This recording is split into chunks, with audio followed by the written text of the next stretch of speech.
শেখ হাসিনা সরকার পতনের পর থেকে আগের তুলনায় একেবারেই বিপরীতমুখী বাংলাদেশ ভারত সম্পর্ক, যার সবশেষ নজির বিএসএফের কাঁটাতারের বেড়া নির্মাণ কেন্দ্র করে সম্প্রতি চাঁপাইনবাবগঞ্জ নওগাঁ সীমান্তবর্তী এলাকায় দুই দেশের সাধারণ মানুষের উত্তেজনাকর উপস্থিতি।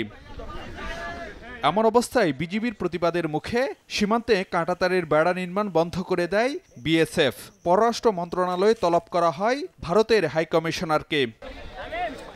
বিশ্লেষকরা বলছেন, সীমান্ত এলাকায় যাতে উত্তেজনা আর না বাড়ে সেজন্য রাখতে হবে বাড়তি সতর্কতা।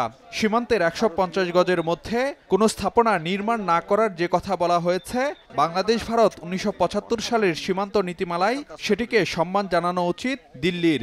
যেহেতু জনগণ সম্পৃক্ত হয়ে যাচ্ছে, কাজে এর মধ্যে ভোলাটিলিটিটা বেড়ে গেছে, মানে এখন এটা হাতের বাইরে চলে যাওয়ার একটা আশঙ্কা তৈরি হয়েছে এবং সে কারণে একটু বাড়তি সতর্কতার দরকার। এবং দুই দেশেরই নীতিগত পর্যায়ে যে যোগাযোগ হয় সেই ক্ষেত্রে এই বিষয়টাকে মাথায় নিয়ে উত্তেজনা যাতে না বাড়ে সেই জন্য উদ্যোগী হওয়া প্রয়োজন। করণীয় অনেক কিছু আছে। যখন ওই জনগণ কেন্দ্রিক সম্পর্ক করবে, একটা ভারসাম্য নিয়ে আসতে পারবে। বিশ্লেষকরা বলছেন, সম্পর্কের ক্ষেত্রে একপাক্ষিক নয়, ন্যায্যতার ভিত্তিতে দেখতে হবে উভয় পক্ষের স্বার্থই। ফারুক ভিয়া, রবিন, সময় সংবাদ, ঢাকা। সেই জায়গায় যদি আমরা দৃষ্টিটা রাখি দেখা